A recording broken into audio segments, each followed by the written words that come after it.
Welcome to the Deep Dive, your shortcut to being truly well-informed. Okay, let's unpack this then. Right, first up, we have to talk about this huge legal development. It's hitting the creative industries hard.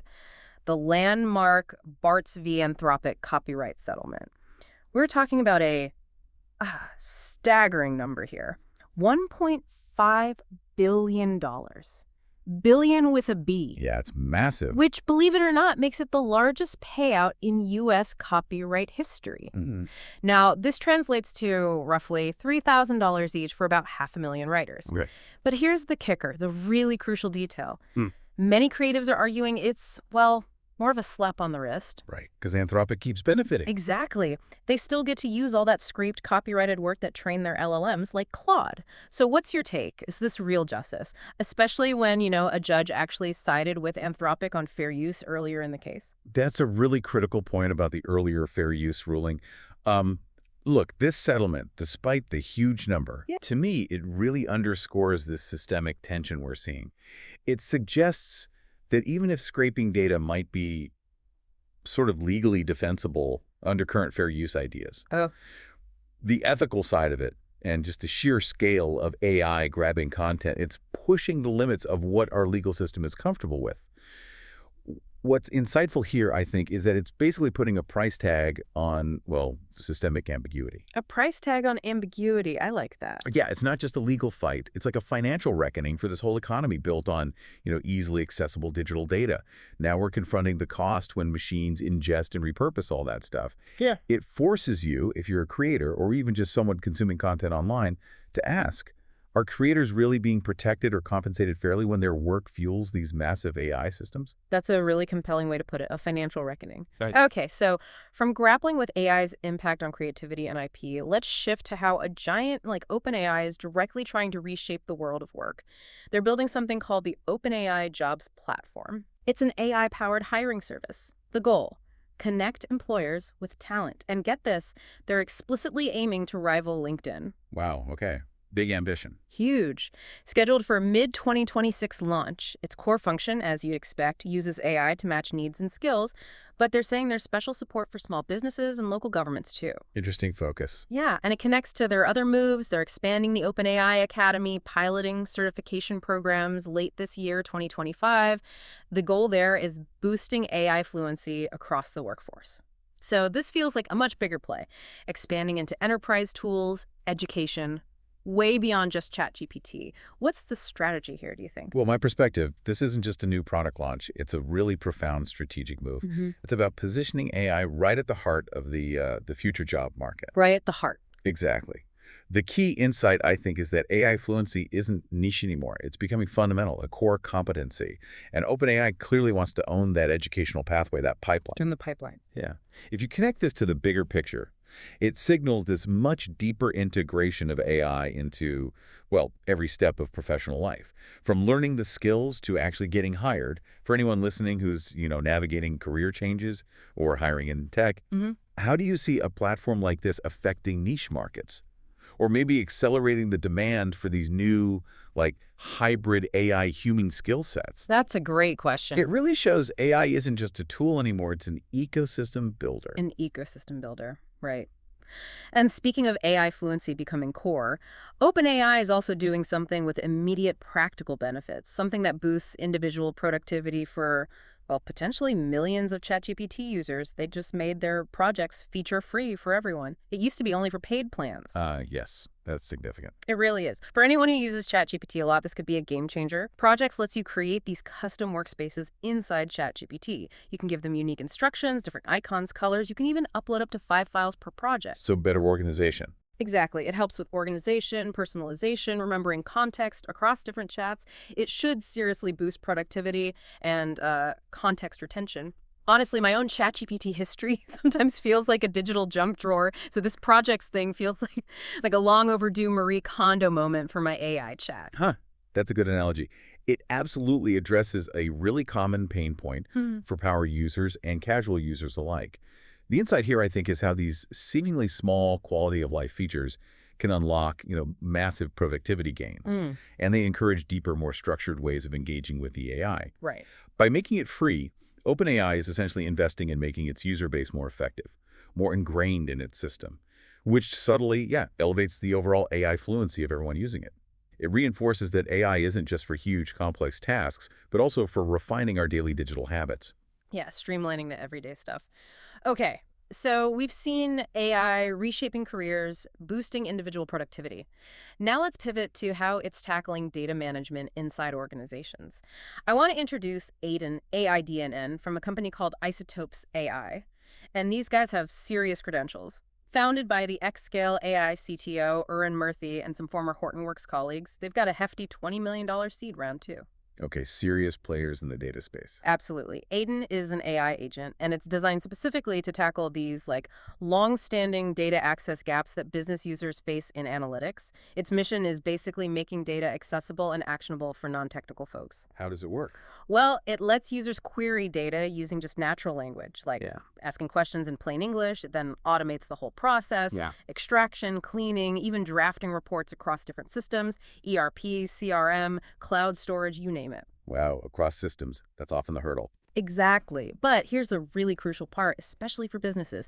It maintains context memory, it explains why it did something, it flags anomalies, and it does all this without exposing any sensitive data to third-party model providers. Ah, okay. That's huge. The security angle. Massive. It's designed for trust. Yeah, this development really hits a critical spot, that intersection of AI's power and serious enterprise needs. What's truly insightful here, I think, is that combination. Natural language ease of use, plus really robust, built-in data privacy. Like you said, for businesses, that privacy part is just non-negotiable, especially now with all the data regulations. For sure. And yeah, the space is competitive. You mentioned Salesforce, Wisdom AI.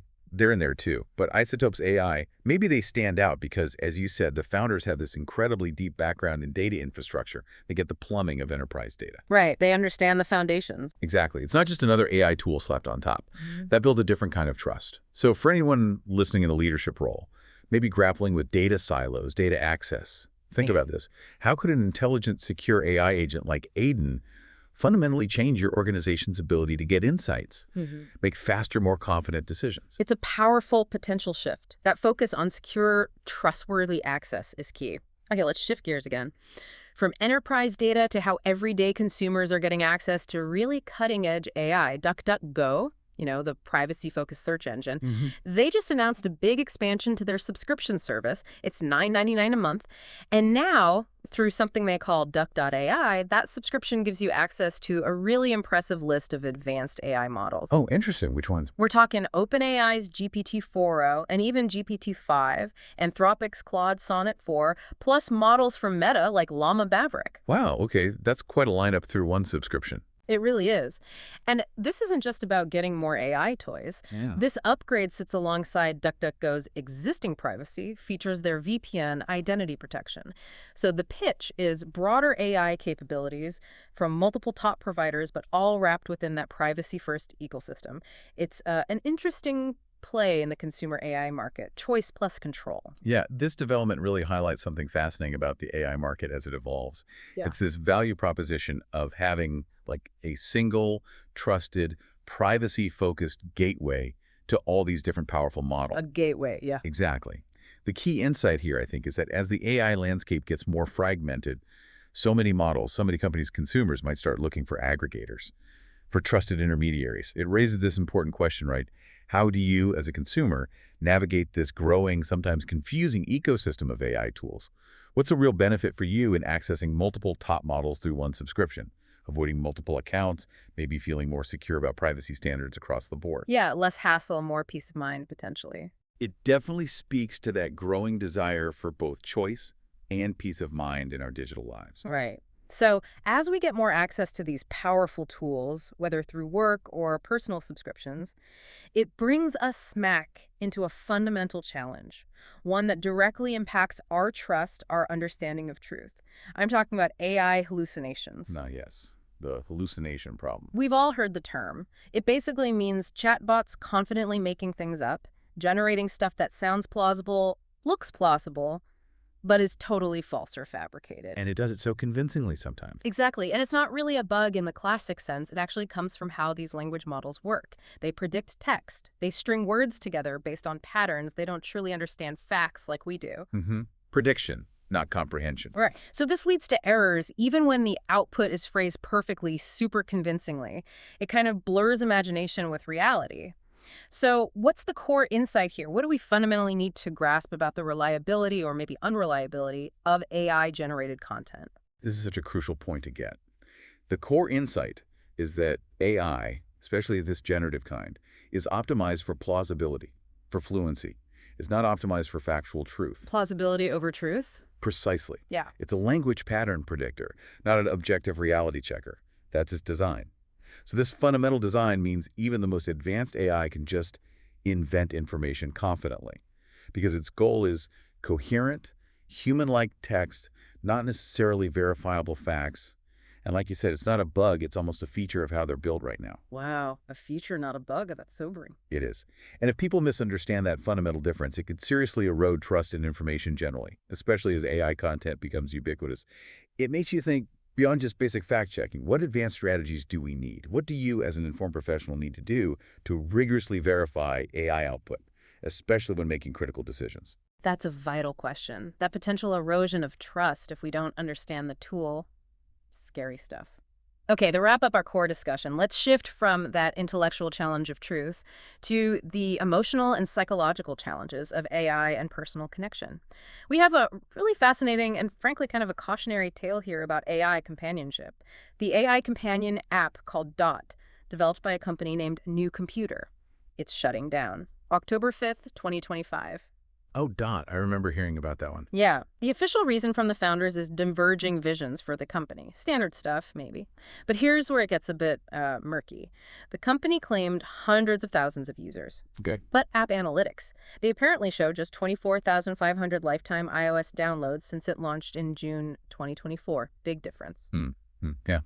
That doesn't quite add up. Right. And beyond the business side, this shutdown is happening amidst these growing concerns about users forming unhealthy emotional attachments to AI companions. There's also broader scrutiny about AI companions maybe contributing to something people are starting to call AI psychosis. AI psychosis. That sounds serious. Yeah, it's described as like a severe psychological attachment, maybe even a delusional state, potentially brought on by really intense, prolonged interaction with AI companions. It's still an emerging area of study, but it's being discussed. So what's the deeper takeaway here about human AI interaction, especially these companion apps? Well, this shutdown, yeah, it's more than just a business folding. It really forces these critical questions about human AI interaction right out into the open. What's fascinating, I think, is how it compels us to talk about these really sensitive topics, like unhealthy emotional attachments, and this emerging idea of AI psychosis. Yeah. This isn't just about code and algorithms anymore. It's about the really intricate psychology of human connection, our needs, and the ethical duties of people creating these deeply personal AI experiences. Makes you wonder, doesn't it, about our own human needs? Are we asking AI to fill a void that maybe only genuine human connection really can or maybe should fill? That's a deep It question. really starts to blur those lines between useful technology and, well, genuine human connection.